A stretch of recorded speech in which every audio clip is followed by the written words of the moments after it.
estudiantes y a los docentes. Vamos a seguir avanzando sobre el tema de esta segunda entrega, que es la envolvente. En estas charlas anteriores arrancamos por el coronamiento, arrancamos por los techos, vieron lo que nosotros queremos que ustedes desarrollen en el trabajo práctico, que es coronamientos de varios tipos: coronamientos pesados, coronamientos livianos, coronamientos pesados verdes, cubiertas verdes. Ahora vamos a empezar a hablar un poco de las envolventes. En las envolventes también vamos a buscar que ustedes trabajen y aparezcan en el edificio no como un muestrario, sino como un trabajo de diseño, o sea, donde se ve aplicado todo el conocimiento de ustedes, varios tipos de envolventes. Y quizás también sea la única vez que en la facultad las vean, por lo cual les pedimos que le presten atención.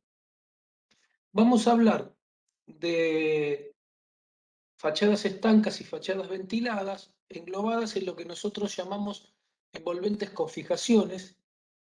También vamos a ver frentes integrales, vamos a ver fachadas verdes y por supuesto ustedes van a tener, producto del diseño que ustedes desarrollaron, quizás partes de la fachada donde se resuelva con construcción húmeda o con construcción seca. O sea que va a haber 4 formas distintas de desarrollar la envolvente y todas ellas deben tener en su resolución la posibilidad de que se vea cómo resolvieron las 5 solicitaciones y cómo está aplicado el diseño tecnológico y el diseño constructivo.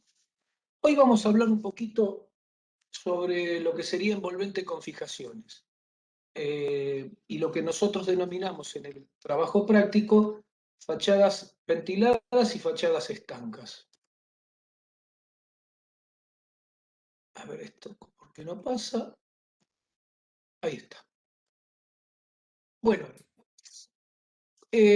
cuando nosotros hablamos de un revestimiento de fachadas, podemos tener varios motivos por el cual desarrollamos el mismo.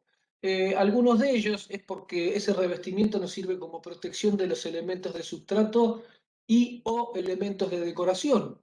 Nosotros puede que en una envolvente trabajemos con algún tipo de determinación de revoques o pensemos para protegerla en elementos de revestimientos en una subestructura que está fijada a esa estructura original, a ese muro. O los podemos poner simplemente como elementos de decoración. Por supuesto que, como les dije antes, estos revestimientos de fachadas tienen que verificar que toda esa envolvente donde esté ese revestimiento cumpla con todas las solicitaciones: la mecánica, la térmica, la hidrófuga, la hidrotérmica y la acústica. En Mar del Plata particularmente, pero en varios lugares del país está pasando, se ha reglamentado hace un tiempo que todo tipo de revestimiento de fachada que esté sobre los 3 metros de altura no puede ser más un revestimiento pegado, adherido con material, sino que deben llevar elementos de sujeción adicionales. Ustedes estarán viendo, si andan por el centro sobre todo, que hay muchos edificios que se está trabajando sobre su frente y se les está quitando el revestimiento que estaba adherido al muro y se está realizando otra terminación. Algunos lo revocan y lo pintan, otros están pensando en nuevos revestimientos. Esto es producto de que edificios de la década del 60, sobre todo, trabajaron mucho con revestimientos cerámicos, con placas de 7x14, con placas de 20x20. Digamos, hubo mucho edificio en Mar del Plata que se terminó con placas cerámicas adheridas con material. Y ahí, con el tiempo, algunas solicitaciones dejaron de dar respuesta producto de la gran amplitud térmica que existe en Mar del Plata y la forma en que cada uno de esos materiales dilata y contrae, lo que hace que con el tiempo se vayan despegando, se vayan soltando estos revestimientos y generen accidentes fatales. Siempre contábamos con Fernando, contaba Fernando Zagardía siempre. Si ustedes caminan por la peatonal San Martín y Córdoba, en una de las esquinas está el Banco Nación y en la otra está el Banco Provincia. El Banco Provincia es un edificio de 14 pisos, si no me equivoco. Eh, si ustedes levantan la vista, en la esquina, en la fachada de la esquina, yendo por Córdoba, verán que ahora hay un revestimiento de aluminio. Debajo de ese revestimiento, ese frente tenía todo un revestimiento de placas de granito, similar al que tiene el Citibank de Independencia de Luro y La Rioja. Nada más que mucha altura, los 14 pisos. En un día de mucho viento y de mucha lluvia, una de esas placas de granito, que deberían tener por lo menos 1 por 1,50, cayó del sexto o séptimo piso sobre un auto y sobre personas y mató a un par de personas. Quizá fue lo más grave de todos los que se ha conocido de partes que se han soltado de edificios. Sobre todo ha habido otros accidentes mortales, pero imagínense caer una placa de tanta altura de un granito de 2 centímetros, 2,5 centímetros de espesor, eh, y caer desde el séptimo piso hacia el suelo. Así que bueno, eh, tengan en cuenta esta reglamentación. Más de 3 metros de altura, más de un nivel, los revestimientos deben tener elementos de sujeciones adicionales. Las fijaciones las van a conocer también como anclajes, como amarres, como sujeciones. Son tipos de conectores, los cuales sujetan a los revestimientos a un sistema estructural de soporte o a la estructura resistente.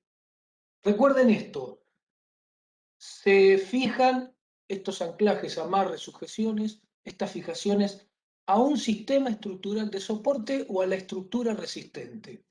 Lo repito porque ahora vamos a ver por qué hago hincapié en esto. Los reglamentos y estándares requieren que los conectores sean diseñados para resistir las cargas aplicadas y el tipo, tamaño y ubicación de los conectores. Ahora vamos a ver una imagen donde van a ver tipos de fijaciones. Pero para que vayan entrando en tema, un clavo es una fijación, un tornillo es una fijación, una grampa amurada a la pared es una fijación. O sea, hay todo tipo de fijaciones y no todas las fijaciones sirven para sujetar todos los revestimientos. Hay que elegir y o diseñar la que corresponde para dar respuesta, en este caso con la fijación, dar una respuesta mecánica a la sujeción de esa placa de revestimiento. Cuando dije en la placa anterior a una estructura resistente o a partes del edificio resistentes, tiene que ver con esto. Este listadito de materiales indica cuáles son los mejores materiales para donde yo me puedo fijar, donde yo puedo eh, hacer que las fijaciones funcionen correctamente o no funcionen y sea un problema más que una solución. Esto lo voy a recalcar porque seguramente cuando nos empiecen a mostrar detalles de este tipo de envolvente, muchos de ustedes casi involuntariamente, inconscientemente, van a fijar la fachada estanca o ventilada y muchos van a Esa fijación es ponerla en ladrillo hueco, en los retac. Bueno,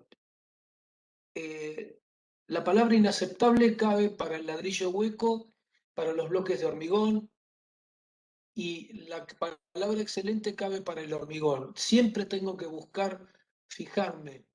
En el caso de ustedes y en el edificio que tienen ustedes, traten de utilizar la estructura resistente, sus columnas, sus vigas, sus bordes de losa, para, eh, para fijar la estructura que va a sostener esa fachada con fijaciones.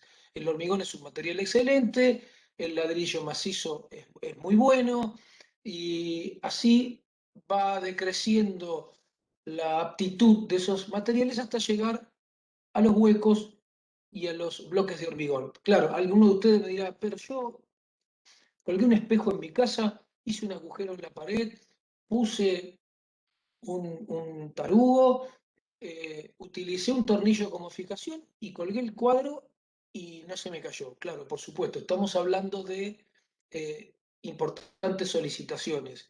Eh, el ladrillo hueco, como todos los materiales, tienen un rango de resistencia para determinados pesos y en determinadas condiciones.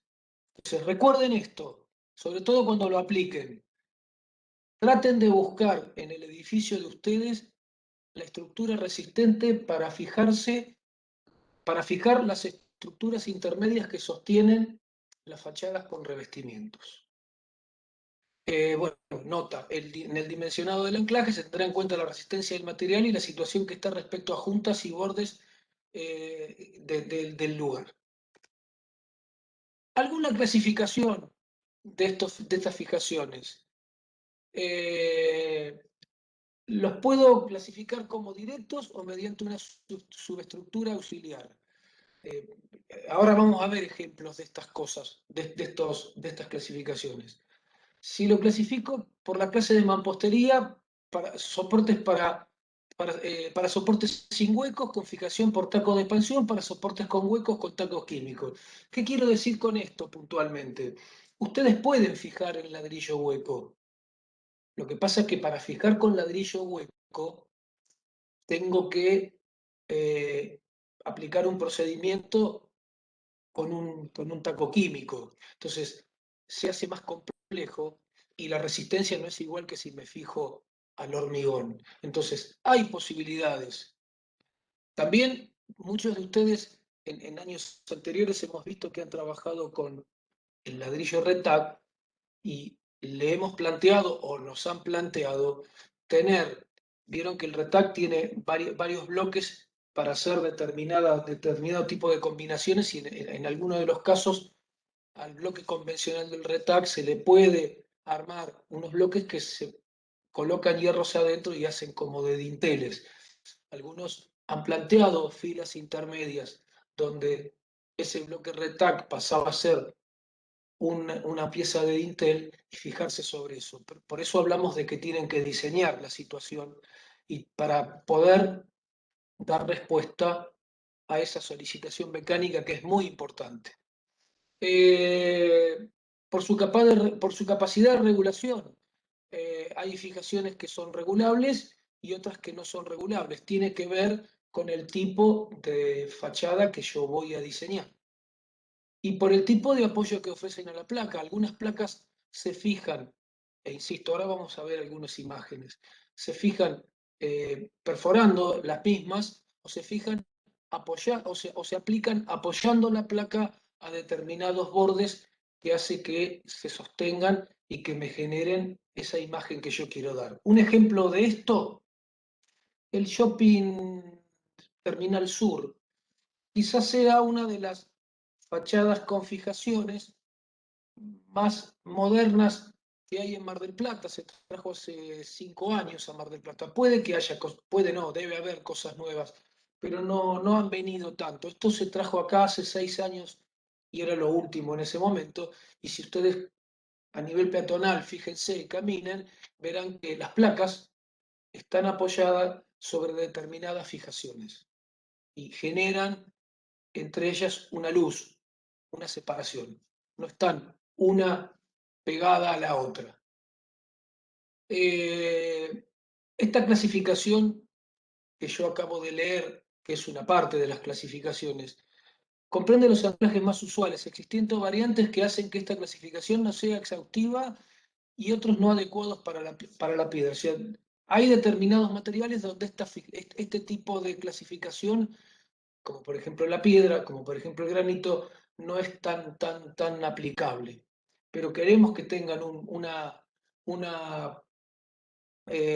pequeño listado y los más usuales tipos de clasificaciones que ustedes van a ver. Eh, todos los componentes del subsistema de anclajes deberían ser, acá cambio el tiempo del verbo, porque la reglamentación dice deben ser. Después uno debería revisar si se aplica como corresponde. Entonces digo, deberían ser de acero inoxidable. Estamos en un ambiente con mucha corrosión y nosotros no nos podemos arriesgar a tener elementos que la corrosión los dañe en un tiempo perentorio y nos genere después una fatiga de material. Entonces, deberíamos trabajar indefectiblemente en todo lo que sería nuestra fachada de configuraciones con acero inoxidable. ¿Eh? Es muy difícil el mantenimiento de una subestructura y de fijaciones una vez aplicado. Por eso este planteo. Y después hay casos puntuales. Los anclajes que deban fijarse sobre perfiles laminados en caliente lo harán mediante tornillos autorroscantes. Y los que deban hacerlo sobre perfiles de chapa conformada en frío con tornillos de rosca de chapa, con tornillos de rosca de chapa, no debiendo admitirse soldaduras in situ. O sea, cuando nosotros hablamos de perfiles laminados o de chapas conformadas en frío, no tenemos que trabajar con soldaduras, tenemos que trabajar con fijaciones en función del tipo de perfiles y de chapas que estamos utilizando. Pero evitar la soldadura de ese tipo de piezas en particular. Acá empezamos con una serie de imágenes. Todo esto que ustedes ven... ¿Me permitís, Tony? Sí, sí, perdón, Alejandro, buen día. Buen día. Es muy importante lo que vos decís porque venís hablando de las condiciones de preservación del material inoxidable o eh, galvanizado, como es el caso de los perfiles o los tornillos. Cuando uno suelda, corta o perfora, daña la protección. Es por eso que se usan tornillos, ¿cómo se llama? Autoperforantes, que perforan, pero hay una cuestión mecánica ahí que la misma protección galvánica exterior protege el interior del agujero.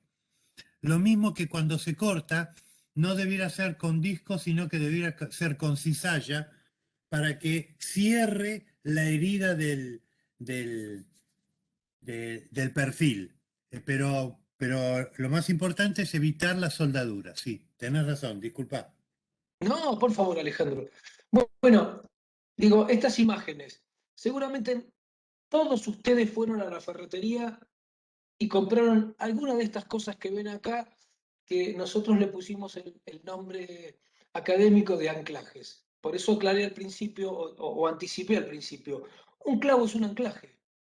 Y todo este tipo de cosas que ustedes ven acá, estas brocas o esos tarugos Fisher, eh, son anclajes o son conectores para los anclajes. Las brocas y los tarugos son los conectores para los anclajes. Yo no puedo poner, luego de realizar una perforación, directamente sobre el hormigón un tornillo o un bulón si no tengo un conector que me haga de nexo entre los dos materiales, entre la fijación y el lugar donde voy a fijar.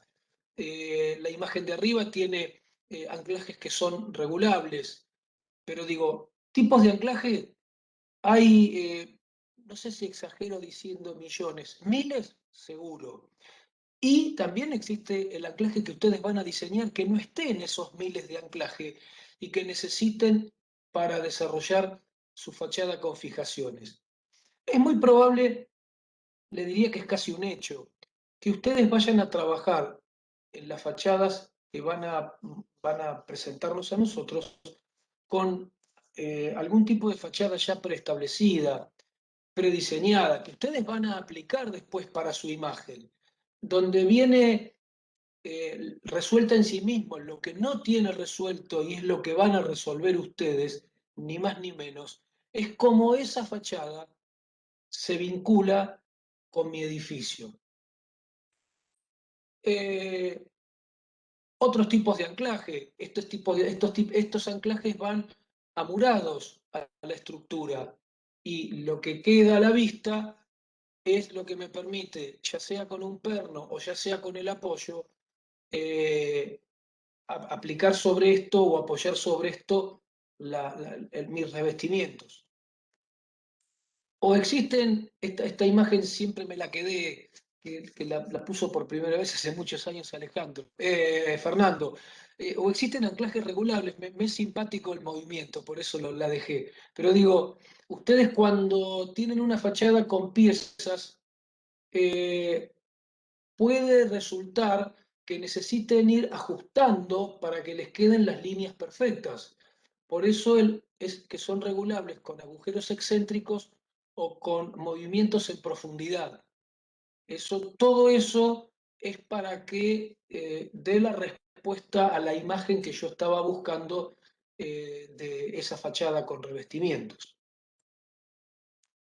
Acá vamos a empezar a ver algunas imágenes.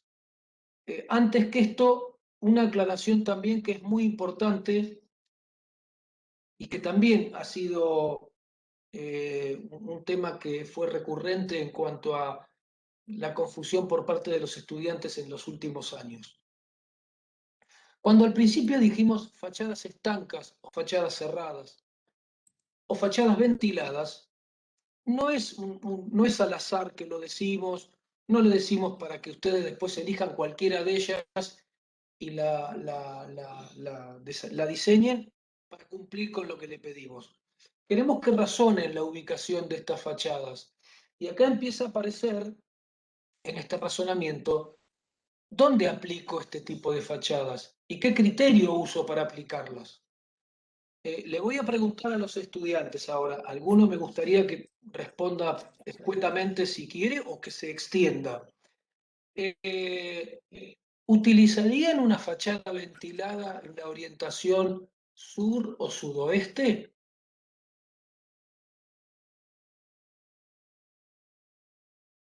Silencio.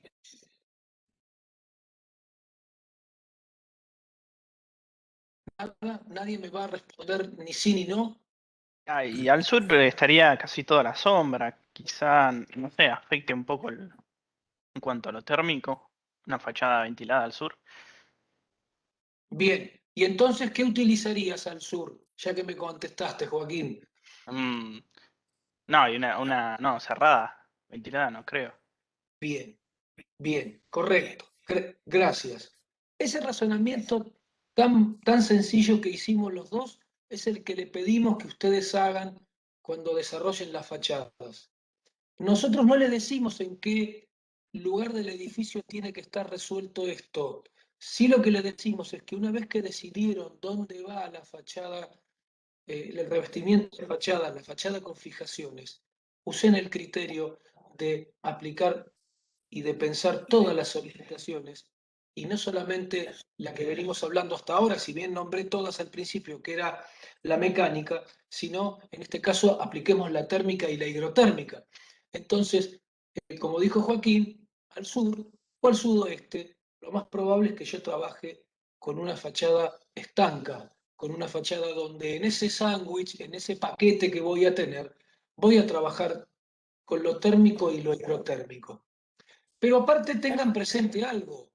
Cuando yo cierro una fachada, cuando la hago estanca, el muro que me queda donde yo fijo mi fachada con revestimientos, quizás no tenga todo el trabajo que tiene un muro que queda al aire libre. O sea, no le voy a trabajar hidrófugamente ese frente, porque como la fachada se estanca, lo voy a trabajar con la fachada de revestimientos.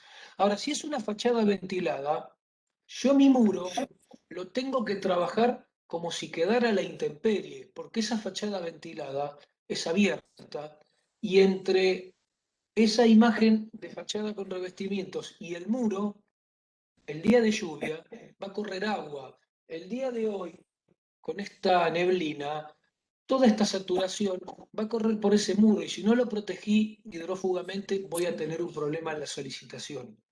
Le pedimos que analicen la aplicación de estas fachadas y que, insisto, piensen permanentemente en todas las solicitaciones para dar respuesta. Para dar un último ejemplo y seguir avanzando, recorran ya lo nombré, lo vuelvo a nombrar, recorran el Shopping Terminal Sur en la parte nueva. Tiene una cara por Las Heras, una cara por Garay y una cara por Sarmiento. Coincidimos todos que tienen distinta orientación, ¿verdad? Bien, sin embargo, la resolución en todo su perímetro es de fachada cerrada. Entonces, si bien dio una respuesta a la imagen que buscó el profesional que hizo o el grupo profesional que hizo eso, el esquema se repitió en las tres caras y quizás debió haberse dado una vuelta más, quizás no, se debió haber dado una vuelta más. Y alguna de esas caras debió haber sido cerrada y con un paquete de aislación térmica dentro de ella, y en otras partes debería ser abierta para que me sirva como fachada ventilada. Le pedimos ese tipo de análisis para cuando nos den las respuestas. ¿Hasta acá alguna pregunta o alguno de los docentes quiere agregar algo? Si me permitís, Tony, Sí, sí. es anterior. Se me estaba ocurriendo ahora que el año pasado vimos en Construcciones 2, de ustedes chicos, chicas, también hubo una charla sobre fijaciones. Y si bien en ese caso se referían fundamentalmente a piezas metálicas para unir piezas de madera, tenemos que hacer un esfuerzo de abstracción para llegar a la base conceptual del funcionamiento de una fijación, porque acá, más allá de todos los sustratos que mencionó Tony que existen, en términos generales los principios son los mismos. Toda fijación funciona fundamentalmente por fricción, generando una superficie que por fricción fija algo a una masa, excepto el caso de un tornillo pasante con tuerca y arandela en un extremo y tuerca y arandela en el otro, en el cual la pieza que queda en el medio queda comprimida. Ahora bien, si lo llevamos al extremo, los hilos de la rosca trabajan por fricción también. Pero no es que me quiera meter en esto, sino que lo que quiero resaltar es que cuando ustedes están buscando un lugar donde fijar, ese lugar tiene que ser lo suficientemente compacto como para resistir la implantación de un roscado, de una broca expansible o de una broca química, para que eso luego pueda tener la fijación propiamente dicha. Entonces digo, cuando pensamos en fijaciones tenemos que estar pensando en el artefacto propiamente dicho y en el sustrato. Y frente a una duda de la capacidad de ese sustrato de fijar, tenemos que, porque se disgrega, porque es débil, porque puede cambiar de estado, porque se dilata, tendríamos que estar pensando en una fijación pasante. Con estos dos datos, nosotros vamos a ir simplificando la elección de la fijación. Es cierto, nos vamos a meter en un catálogo, es cierto, vamos a usar la recomendación del fabricante, pero antes durante y después nuestro criterio, porque el fabricante fabrica fijaciones, pero no ve al edificio en su integralidad. Y esa es la tarea del arquitecto. Nada más. Bueno, gracias, Ale. Sí, bárbaro. Sí, que complementa algo que al principio vos le diste el carácter técnico. Yo no hablé de la fricción, no hablé de los esfuerzos, sí hablé de, por supuesto, tener en claro que se deben cumplir con todos los requisitos de todas las solicitaciones y sobre todo este es un tema donde la solicitación mecánica es muy importante y hay que ponderar mucho su respuesta. Acá empiezan a aparecer algunas imágenes. Puedo fijar eh, haciendo, aplicando esas fijaciones y que sean puntos fijos y que no sea regulable, como en las imágenes que ustedes ven a la izquierda, y después yo marco en mi pieza esa posición donde tengo que hacer el agujero para fijar esa pieza cerámica al muro, al sustrato, o puedo trabajar, como ven esos operarios, con bloques muy importantes que van apoyadas en fijaciones regulables y como verán el muro está trabajado en la parte de atrás porque esta es un revestimiento que no es estanco y que el muro de fijación, el lugar donde yo estoy fijando mi revestimiento, lo tengo que trabajar como si fuera un muro a la vista para garantizar, insisto, que se verifique el funcionamiento correcto de todas las solicitaciones en esa envolvente. Este tipo de anclajes son los que vimos en esa foto media borrosa anterior. Yo tengo que buscar apoyar mi pieza, entonces acá hay un procedimiento de cómo colocar la pieza, pero acá se verifica algo de lo que recién decía Alejandro. Hago el agujero, pongo una broca que trabaja por fricción y se expande cuando yo pongo el tornillo y una vez fijada esa pieza donde yo voy a apoyar mi revestimiento, cumplí con el objetivo. Después la cantidad de fijaciones que tiene que tener esa pieza se debería calcular, se debe calcular, teniendo en cuenta el peso del material que yo voy a apoyar en esas pequeñas mensulitas. ¿Eh? Todo eso se calcula y no es como lo hacemos nosotros fácilmente, que vamos a la ferretería y le pedimos un bulón y una broca para más o menos colgar este peso.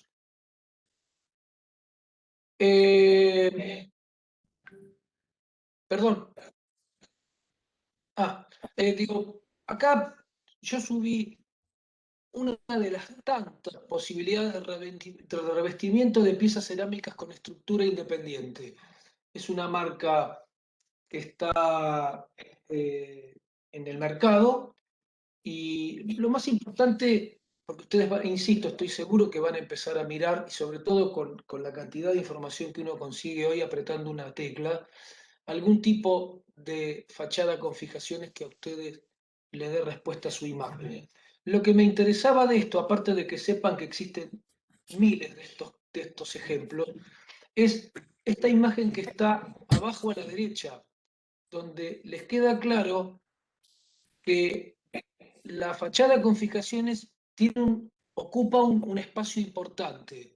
No son los 2 centímetros o el centímetro y medio del espesor de la placa en este caso. Fíjense que se fija, fíjense que se fija. Se está adhiriendo a la estructura resistente del edificio tubos en un sentido que van a ser de la parte estructural de esta fachada con fijaciones, y después en el otro sentido se van tirando los otros perfiles, en este caso perfiles U, donde voy fijando mi pieza, que va como una corredera y se van llevando una al lado de la otra. Fíjense que esa pieza tiene 4 agujeros y tiene una fijación que permite que se pueda llevar adelante esa aplicación. Entonces, cuando ustedes piensan en este tipo de fachada con revestimientos, piensen en hablar de que del muro de su edificio tienen otros por lo menos 10, 12, 15 centímetros más. es muy importante que, como venimos viendo en las correcciones también, tomen noción de lo que ocupa cada cosa y de lo que necesita de dimensiones cada función o cada situación para tener una escala correcta de cómo llevar adelante las cosas en el edificio. Y acá tienen una imagen también de, si hablamos de un revestimiento con aislación térmica por debajo, cuando hablamos de una fachada estanca. Entonces, empezamos a trabajar con los materiales para dar respuesta térmica que ustedes conocen y que vienen viendo desde introducción a las construcciones. Lo importante que tengan claro es que este material no es caprichoso ni en su conformación ni en su espesor de utilización. Calcularán en esa fachada la respuesta que tienen que dar para que el CAD admisible dé 0,80. Entonces, 0,80 o menos si es posible. Entonces, esa fachada tendrá todo lo que necesite de aislación térmica para dar la respuesta. Pero básicamente es una estructura propia de la fachada de revestimientos que en este caso se une a a un muro de ladrillo común que, como vimos al principio, tiene una aceptable resistencia a la aplicación de fijaciones.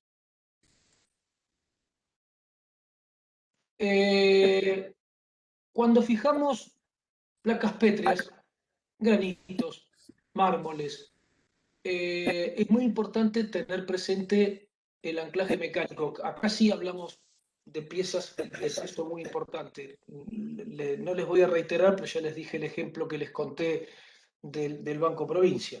Cuando anden caminando por el banco Citibank, no se llama más Citibank, no me acuerdo cuál es el nombre, creo que es Santander ahora, el de Luro y La Rioja. Tómense el trabajo de acercarse a la fachada que tiene de granito, que no la tienen muy lejos de la línea municipal y se pueden acercar.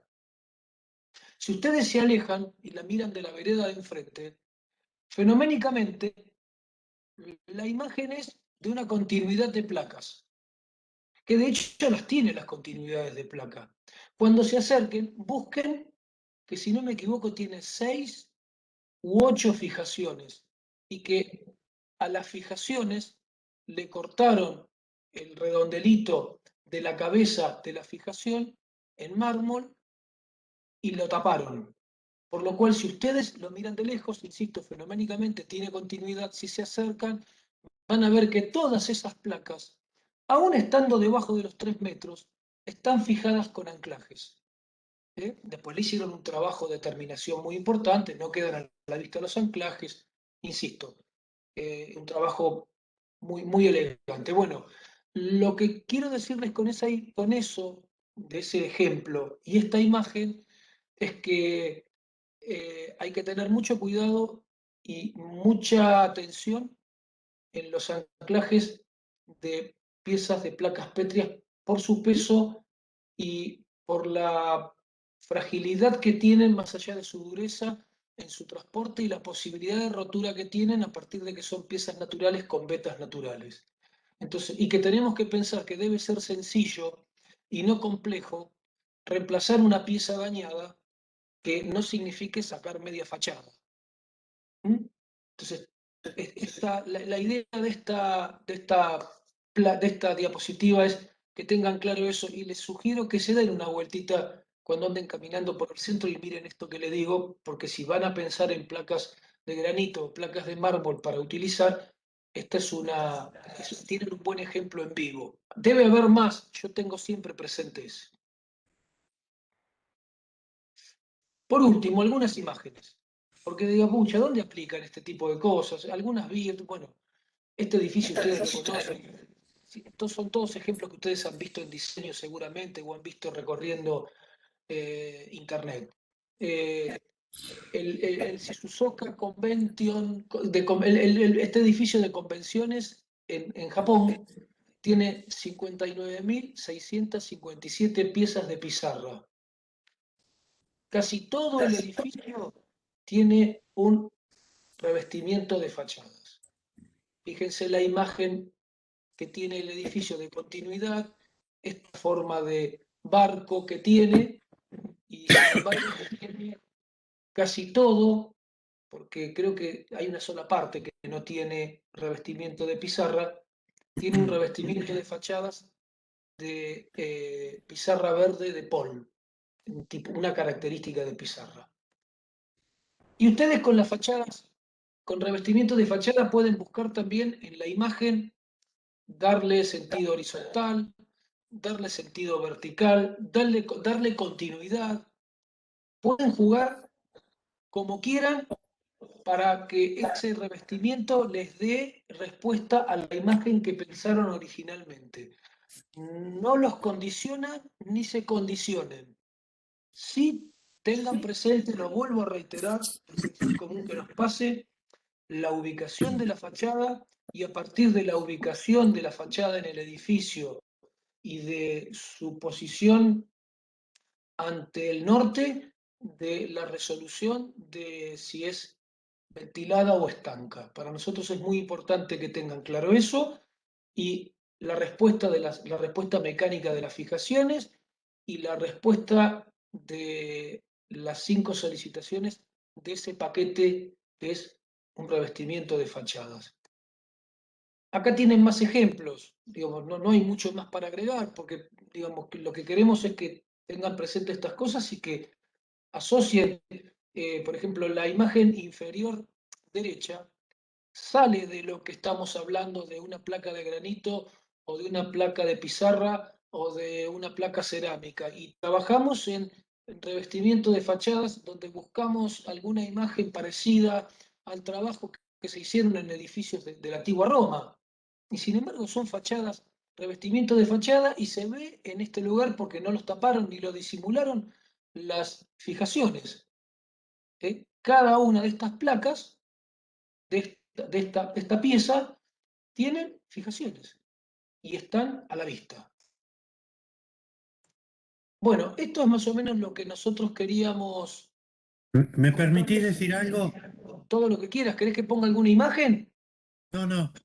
Em, em, Estaba pensando justamente en este momento que en Construcciones 1, ustedes, chicos y chicas, vimos la aplicación de tecnologías húmedas, y lo máximo que nos atrevimos a ver en ese momento, y porque estaban por debajo de los 3 metros, fueron algunos revestimientos, piedra, ladrillo, algún cerámico, aplicado con mortero, pegamento, etcétera. Pero siempre dentro de la gama de los materiales húmedos. En 2, trabajamos exclusivamente con materiales secos, hierro y madera para las estructuras, placas naturales y sintéticas para los revestimientos en general de fibras vegetales. Pero todas han sido tecnologías caracterizadas por ser tecnologías secas, genéricamente hablando. En 3, que es síntesis de muchas cosas que hemos visto, acá también van a coexistir tecnologías húmedas. He visto algunas estructuras de hormigón, algunos cerramientos de mampuestos, durante las correcciones que hemos y las exposiciones de ustedes. Y también hemos visto estructuras de hierro y de madera, y algunos cerramientos secos para el interior. No vi todavía, puede que los haya, para el exterior. Lo cual complejiza mucho la resolución de esto, pero justamente ese es el desafío, ¿no? Justamente la tarea de la arquitectura muchas veces es la resolución de ese encuentro de situaciones resueltas en sí misma, que es un poco lo que hablábamos antes con las fijaciones. Y ustedes van a tener que hacer un esfuerzo adicional para pensar el edificio que funcione bien, que se exprese bien, que responda muy bien a las 5 solicitaciones, pero además mezclando tecnologías. Esto es un desafío importante para el diseño constructivo, donde ustedes van a tener que ir diciendo cómo se soluciona cada una de estas situaciones, que es lo que planteaba Tony recién, y el diseño tecnológico es de qué manera se va construyendo eso. Si se trabaja sobre un andamio, si se trabaja con un equipo móvil, si se trabaja de afuera, de adentro, con qué maquinarias, con qué energía. Bueno, este grado de complejidad es un grado de complejidad propio del ejercicio profesional. Tal vez, digo, estoy reflexionando estas cosas sin haberlas pensado demasiado antes y digo, en un momento me da la impresión, medio como me asusta, estamos pidiendo demasiado. Pero bueno, hay que fijar alta la vara para poder tener logros importantes. Y en términos generales, ustedes están acompañando esta exigencia. Si aparecen dudas, si aparecen eh, cuestiones que a ustedes les hagan ruido, no dejen de consultar al docente más próximo, a los responsables de la cátedra, o me ofrezco, como en algún caso lo hemos hecho, para ir avanzando. El logro de ustedes es nuestro logro y queremos que eso, hacer el mayor esfuerzo para que logremos trabajos muy buenos. Notamos que año a año esa varita va subiendo un poquito, y esperamos que este año ustedes también logren eso. Esto es un poco casi cerrando este cuatrimestre, falta una charla más que dará el jueves que viene, pero en términos generales, este es el mensaje, no le aflojen, estamos acá para trabajar con ustedes. Gracias. Bueno, Alejandro, gracias. Sí, siempre una charla motivadora es muy importante tenerla porque aparte es motivadora a partir del trabajo, no es motivadora como una arenga. No estamos haciendo la charla del suplementario de Argentina-Colombia donde nos arengamos en vamos, vamos. Estamos trabajando en motivarnos a partir del trabajo y eso para mí es muy importante. Aparte no está mal si nos arengáramos en vamos, vamos porque es parte también de darnos ánimo. Pero es cierto, tuvimos un primer cuatrimestre casi ya terminado donde se ha trabajado bastante, ha habido muchas consultas. Creo que para los estudiantes es muy importante tener a todos los docentes mirando todos los trabajos y sí, no lo creo, estoy convencido que para todos los docentes es muy importante ver todos los trabajos porque nos nivelamos entre nosotros. No nos cuenta un compañero nuestro lo que vio, lo vemos todos y nos autonivelamos para que la exigencia sea pareja, como dice Alejandro, que si bien la vara puede que suba, y eso lo sufren ustedes, en el final del camino no es un sufrimiento, sino es una ventaja.